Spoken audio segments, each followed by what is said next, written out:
Orang yang dapat wahyu dari jin. Tapi kalau dikerumuni jin benar ya? Nabi bukan dikerumuni. Jadi Nabi itu didekati untuk mendengarkan, bukan dikerumuni.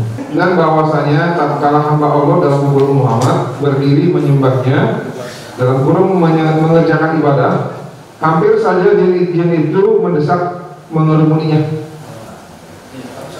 Hampir saja berarti nggak mendesak ya? Iya. Beda ya, hampir saja itu berarti nggak terjadi.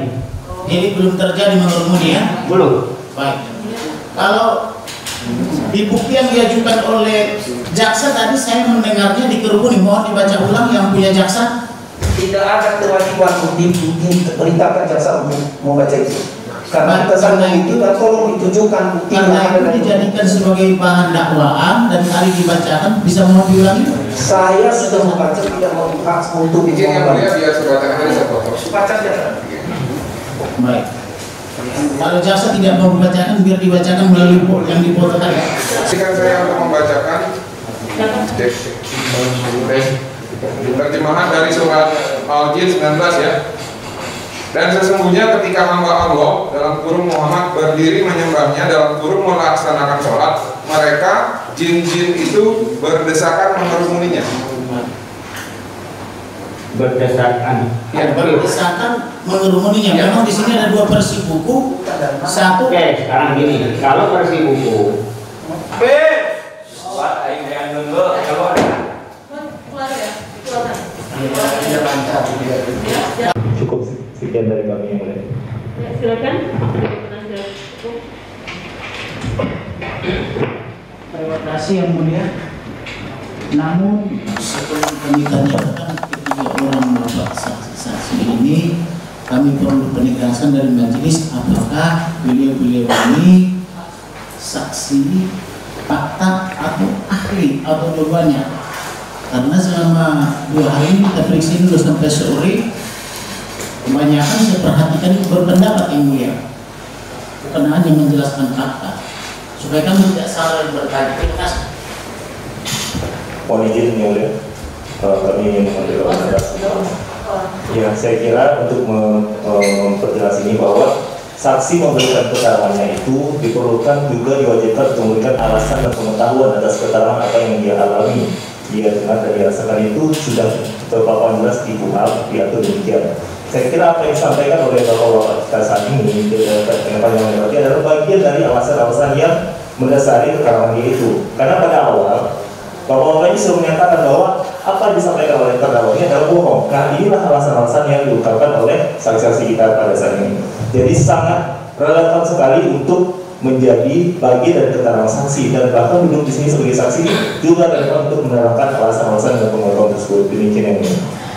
Ya, dan ini memang bukan saksi ahli ya Bapak ya, karena saksi ahli nanti yang menentukan, ya disumpahnya juga saksi biasa ya, saksi fakta.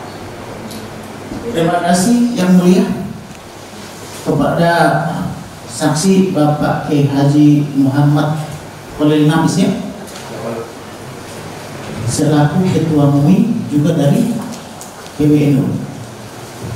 Dalam kapasitas ini tidak saya Ketua MUI, tetapi kapan saya selain MUI juga adalah Rois Syuriah PBNU. Terima kasih saksi. Apakah saksi bisa menjelaskan apa perbedaan antara terjemahan dengan tafsir? Tentu bisa. Silakan. Terjemah itu alih bahasa, sedangkan tafsir itu adalah pemahaman. Baik. Bila demikian, saya mau tanyakan mengenai surat 72 Al-Jin 19. Tadi ketika saksi maju ke depan memperlihatkan bukti yang diberikan oleh jaksa, terjemahannya sama persis dengan apa yang diucapkan atau yang ada pada bukti kami atau apa yang diucapkan oleh terdakwa. Tetapi saksi tadi menjelaskan bahwa itu salah dengan membuat penafsiran. Iya, betul, salah. Salahnya di mana? Apakah di Penyimpulannya. Bagaimana? Kesimpulannya. Di kesimpulan. Kesimpulannya. Kesimpulannya apa itu kesimpulannya? Karena ketika diterjemahannya sudah benar di dalam Al-Quran, kemudian dia memberikan ulasan dan kesimpulannya Nabi menjadi orang yang dikerumuni jin, orang yang dapat wahyu dari jin. Tapi kalau dikerumuni jin benar ya? Nabi bukan dikerumuni. Jadi Nabi itu didekati untuk mendengarkan, bukan dikerumuni. Pinjam dulu. Kami punya bukunya, kami beli secara resmi. Di sini disebutkan dikelilingi dan dikerumuni. Silakan saya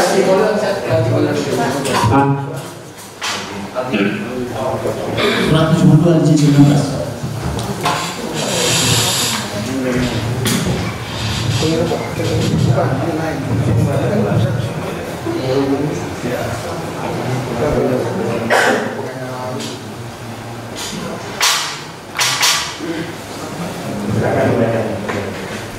Pertanyaan saya, di dalam terjemahannya di situ disebut dikerumuni atau mengerumuni,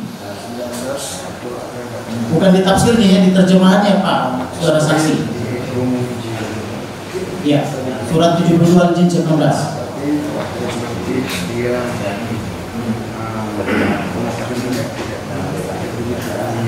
Saudara jaksa jangan dibaca, tolong dari penasihat hukum.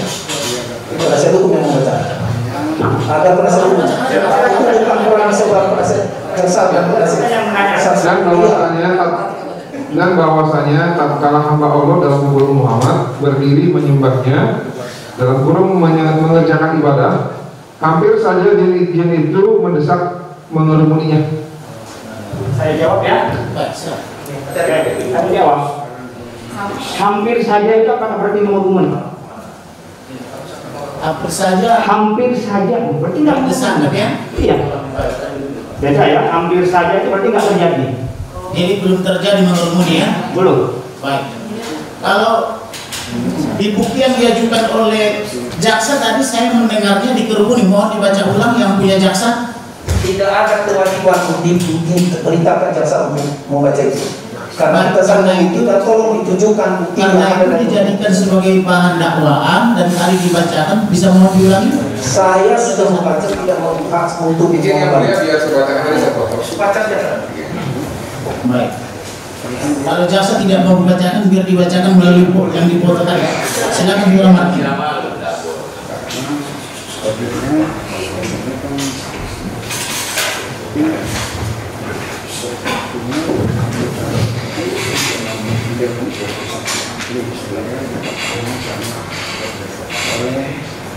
Silakan dibacakan rekan Martin.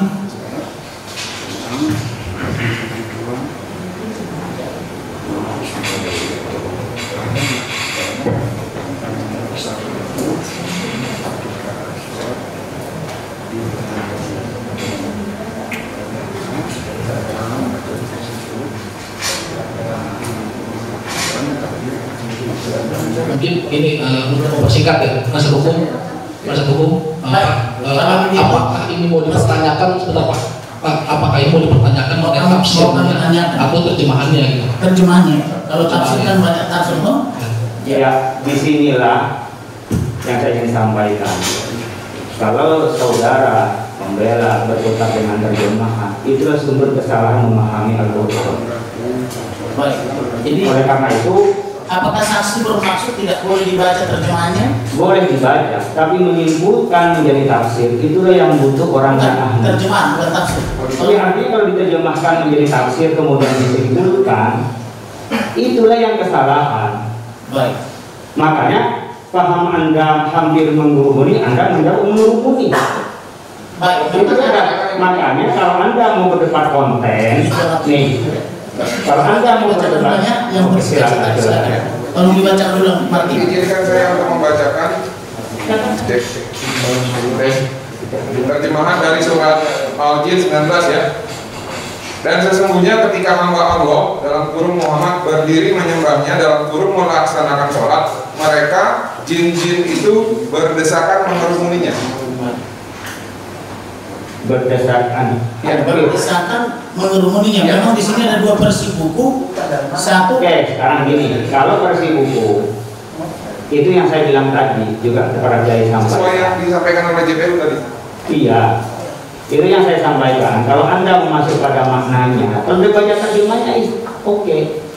Makanya tidak bisa mewakili bahasa Indonesia, mewakili makna bahasa Arab itu. Yang itu perlu tadi.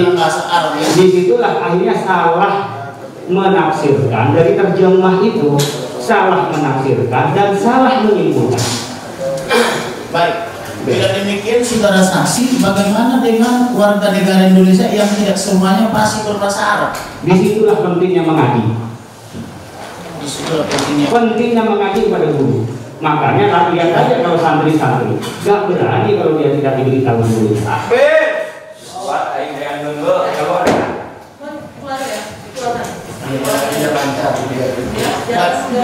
Saudara saksi, kami telah memeriksa kurang lebih 15 orang saksi.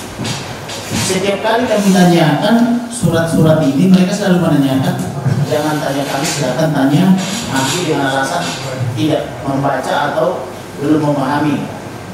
Nah, bila demikian adanya, apakah ini tidak berhak diketahui oleh semua orang? Ayat-ayat ini atau surat-surat ini? Diketahui boleh, tapi menyampaikan harus punya kapasitas.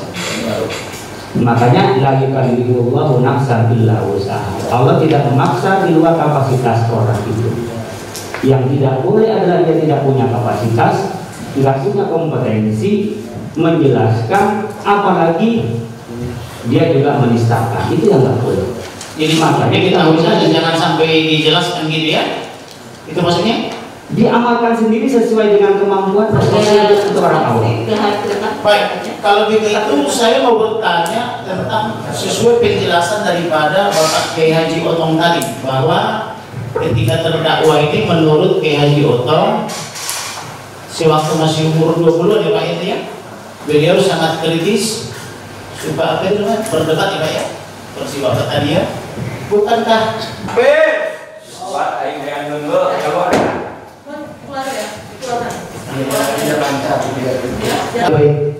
diperlukan jika tujuannya baik.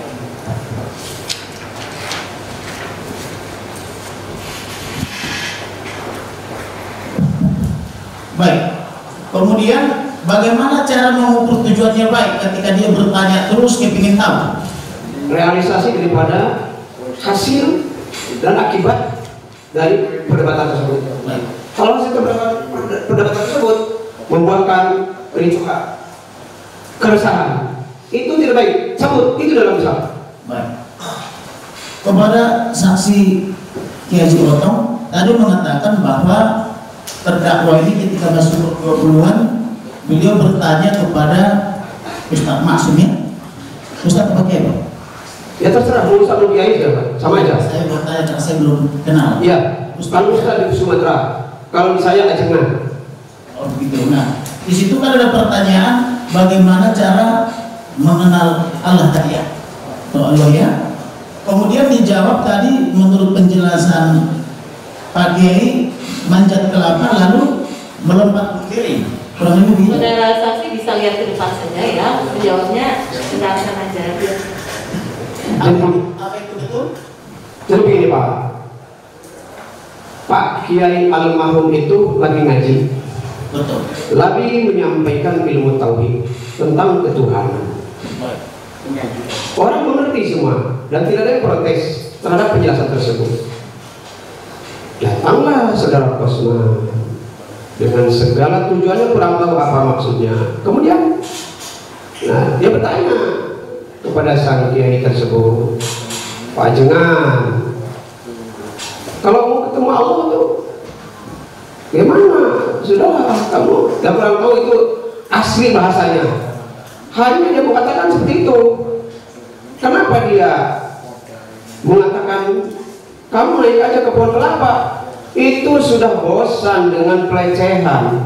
Makanya dia tidak perlu dijawab dengan serius. Itu cuma dijawab dengan lucu, barangkali dia berpikir. Itu kira-kira. Baik. Ketika pertanyaan itu diajukan oleh terdakwa, apakah terdakwa ini masih sekolah di pondok pesantren atau sudah lulus? Dia sudah tidak di pondok pesantren, dia sudah liar.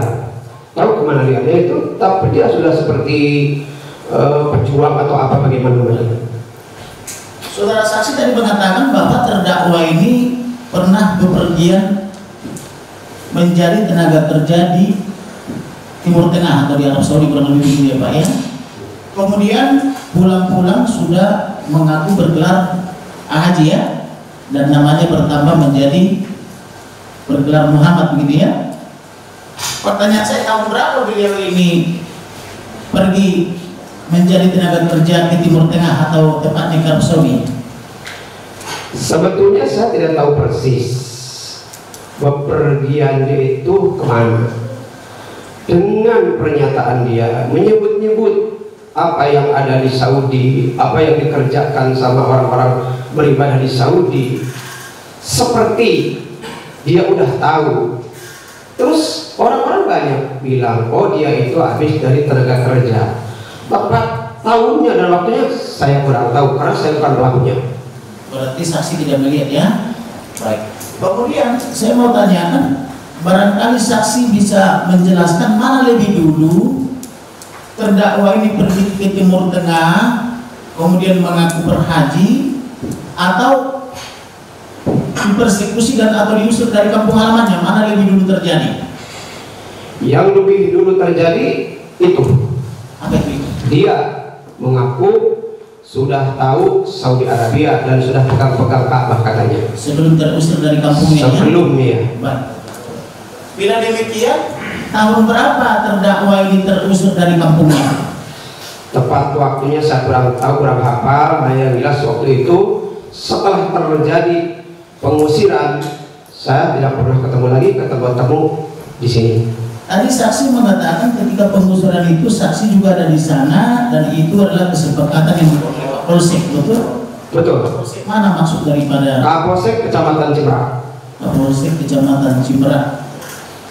Coba saksi jelaskan apa yang menjadi motif pengusuran tersebut terhadap terdakwa. Motifnya keresahan masyarakat dan bermusyawarah supaya tidak berlanjut, diasingkan untuk meredak apa yang bergejolak di masyarakat. Itu untuk kemaslahatan. Keresahannya itu apakah hari kaitannya dengan almarhum Kili? Sebetulnya kalau satu persatu orang-orang saya tidak pas tahunya. Yang jelas kami juga merasakan keresahan itu. Saksi mengenal almarhum Kili? Tentu saya tahu. Siapa itu dan apa hubungannya dengan terdakwa? Kiling itu katanya, saya sih kurang tahu bundayan dia, katanya pamannya dia. Pamannya. Apakah waktu itu karena terdakwa ini melindungi pamannya sehingga dia pun harus terusir dari kampung itu, demikian juga Pak Kili? Tidak. Tidak ya? Tidak, bukan itu masalahnya, tapi keresahan. Kalau begitu, apa yang menyebabkan keresahan tersebut? Ya orang bergontok-gontok, orang berpikir yang macam-macam. Kalau orang sudah termasuki emosi, maka orang tidak akan berpikir tidak terarah dan tidak bermaslahat. Supaya mengatasi pikiran orang tidak maslahat, supaya meluruskan, supaya meredam, itu yang dipilih. Hasil bersama kita musyawarah. Baik. Kembali kepada Pak saksi pertama, ini Pak Muhammad Khalil Nafis ya, maaf kalau saya kurang pas menyebutnya. Apakah saksi pernah mendengar apa namanya itu bahwa Islam itu adalah agama damai atau rahmatan lil alamin? Oh, mendengar itu ajaran kami. Baik, bisa dijelaskan apa maksudnya? Ya, Islam itu membawa kedamaian, membawa ketenangan, keselamatan, rahmatan lil alamin.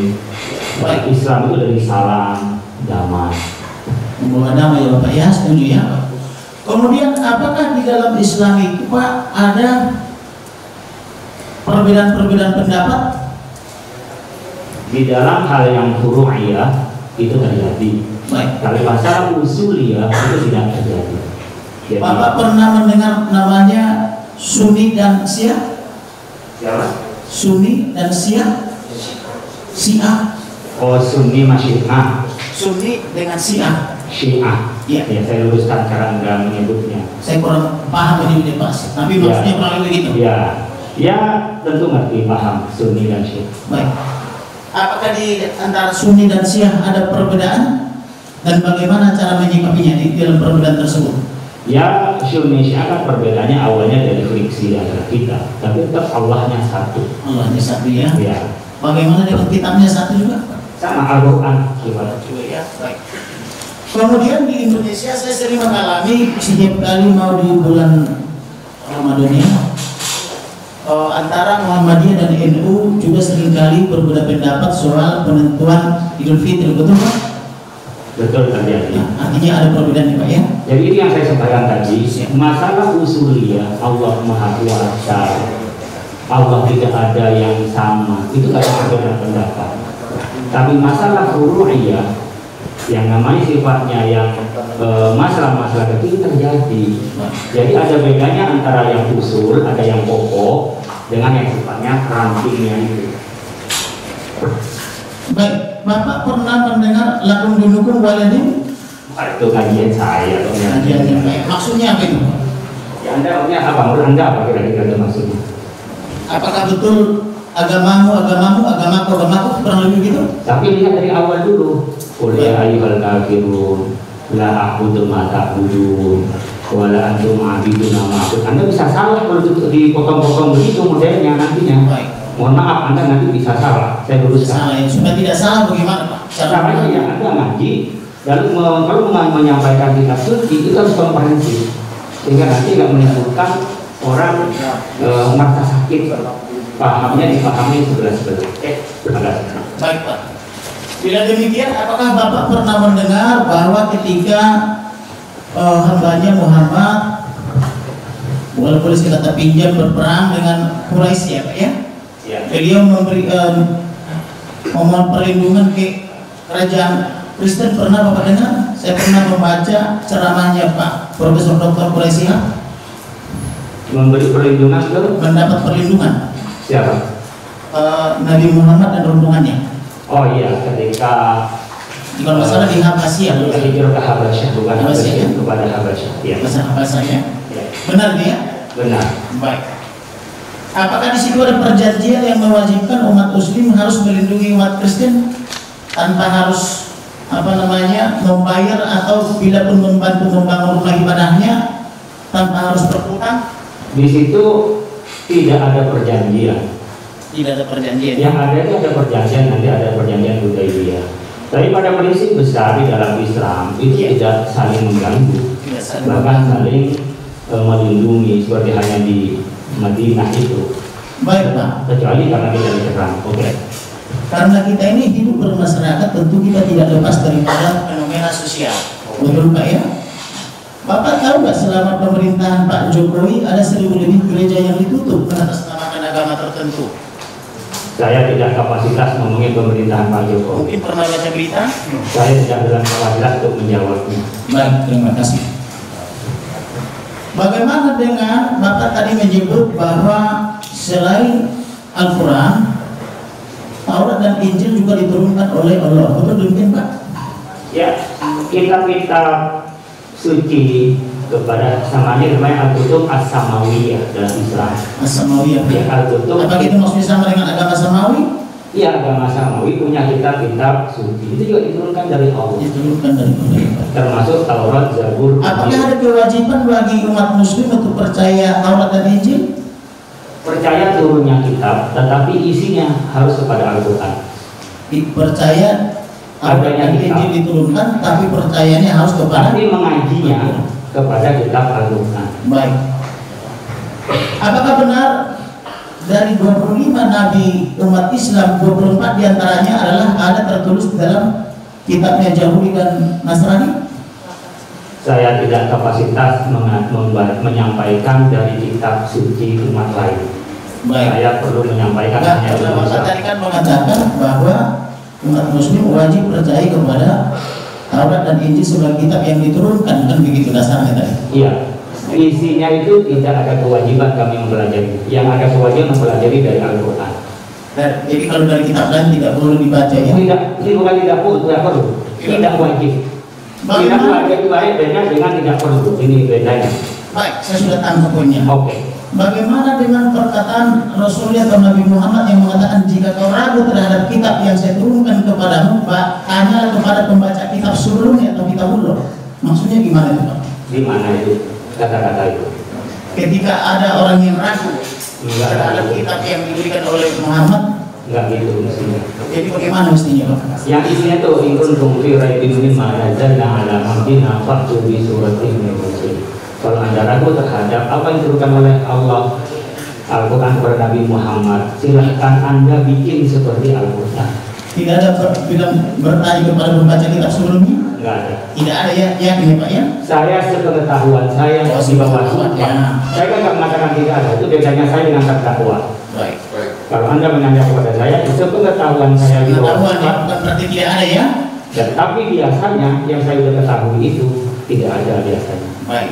Tapi saya bahasa tawadhu, bahasa rendah hati, sepengetahuan saya tidak ada kita kalau nggak percaya kepada Al-Quran lalu bisa bertanya kepada Taurat dan Zabur dan Injil. Baik. Yang mau saya tanyakan sesuai video. Setelah Bapak amati videonya, baik di luar sana maupun setelah di ruang persidangan ini, kapasitas terdakwa ini ketika membuat video itu, dia sebagai Islam atau sebagai non-Islam atau lebih tepatnya sudah Nasrani? Kalau soal masuk agama, tidak kapasitas saya, tapi isinya provokatif dan tidak benar.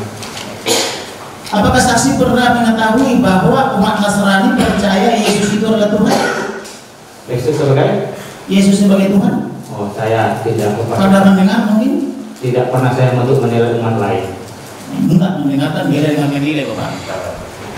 Pernah mendengar atau mungkin sebagai tokoh nasional diundang ke acara tahunan atau Natal nasional gitu? Untuk apa? Untuk menghadiri Natal misalnya dalam rangka memperingati Yesus datang ke dunia gitu, pernah diundang atau mengetahui? Saya belum pernah diundang. Belum pernah diundang ya Bapak ya.